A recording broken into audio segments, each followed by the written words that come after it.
Sir क्योंकि bitcoin का जो कोड है वो ओपन सोर्स है और बिटकॉइन के कोड में आपको क्योंकि ओपन सोर्स है, कोई भी इसको देख सकता है, वेरीफाई कर सकता है, कॉपी कर सकता है। कॉपी करने के बाद पेस्ट कर सकता है, उसमें चेंजेस करके बिटकॉइन जैसी कोई और बंदा चीज़ बना सकता है। और हज़ारों लोग, हज़ारों टेक्नोलॉजी के मास्टर्स को कॉपी करके अपना वर्ज़न बना सकते हैं और बना भी रहे हैं। इनफैक्ट ऑल्ट कॉइन्स उसी की कहीं न कहीं देन है। लेकिन कोई ऑल्ट कॉइन नहीं बना रहा। वो कहता है मैं बिटकॉइन जैसी ही इसके अंदर जो चीज़ें हैं उसमें ट्विकिंग कर देता हूँ।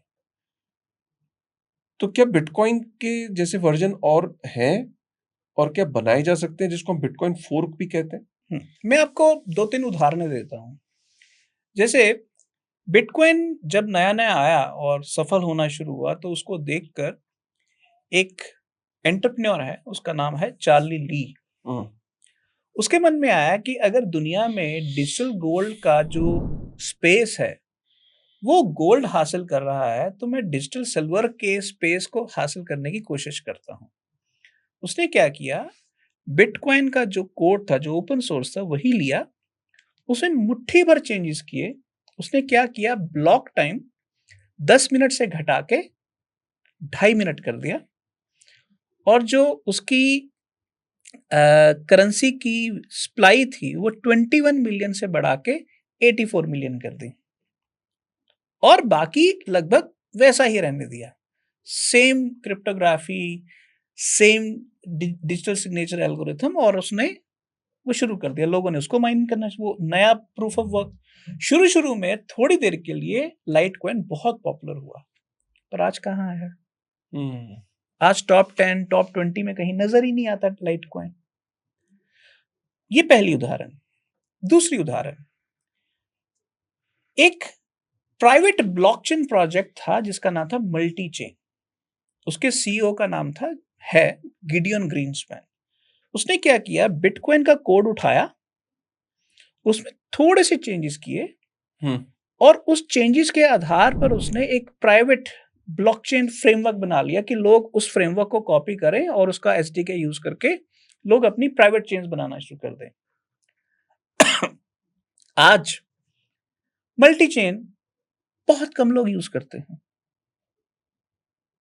ठीक, ऐसे ही मैं आपको उदाहरण देता हूं।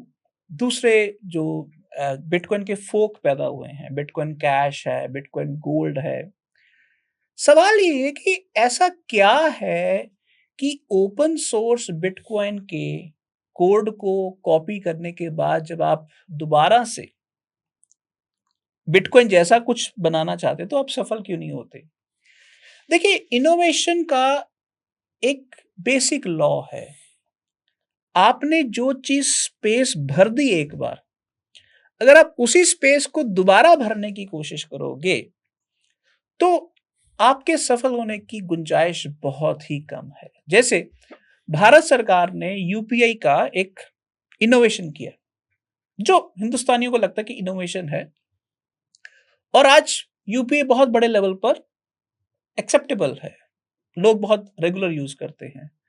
बट अगर भारत सरकार सोचे कि सीबीडीसी को उस लेवल की सफलता मिल जाएगी जो यूपीआई को मिली है, तो संभव नहीं है। तो इसलिए जब फंडामेंटल इनोवेशन को आप कॉपी करते हैं तो उसमें सफल होने की गुंजाइश नहीं। बहुत कम होती है। तो अब इस केस में अगर कॉपी करने की गुंजाइश होने के बावजूद भी आप बिटकॉइन जैसा कुछ नहीं बना सकते, तो फिर बिटकॉइन का ओपन सोर्स होना बिटकॉइन के लिए एक बहुत बड़ा एडवांटेज बन जाता है। तो बिटकॉइन की हालत ऐसी है कि आस पास तूफान आंधी चल रहे हैं और वो छाती खोल कैसे खड़ा है और कह रहा है कि देखो, I am hmm, safe, you can't destroy me. Hmm, hmm. तो कहीं ना कहीं sir what you mean to say here is I think the network effect bitcoin has achieved. Yes, क्योंकि क्योंकि जैसे ऐसा नहीं कि फेसबुक जैसी कोई चीज बनाई नहीं जा सकती या ट्विटर जैसी चीज। अभी क्लासिक एग्जांपल है कि इंस्टाग्राम ने, मार्क जकरबर्ग ने थ्रेड निकाला जो ट्विटर को किल करने के लिए, कि ट्विटर को फाइट करने के लिए, लेकिन आज थ्रेड को कोई। तो ये नेटवर्क इफेक्ट भी बड़ी मुझे लगता है कि बड़ी इंपॉर्टेंट कॉन्सेप्ट है जिसकी वजह से उसको रिपीट करना उतने बड़े नेटवर्क को इज क्लोज टू इम्पॉसिबल। इसके लिए आंद्रेयास एंटोनोपुलोस एक टर्म यूज करता है, वो बहुत खूबसूरत टर्म है बिटकॉइन के लिए। वो कहता है बिटकॉइन ने सिर्फ सॉफ्टवेयर नहीं बनाया, ट्रस्टवेयर बनाया है। ट्रस्टवेयर। तो इसलिए आप सॉफ्टवेयर को कॉपी तो कर लोगे, ट्रस्टवेयर को कैसे कॉपी करोगे?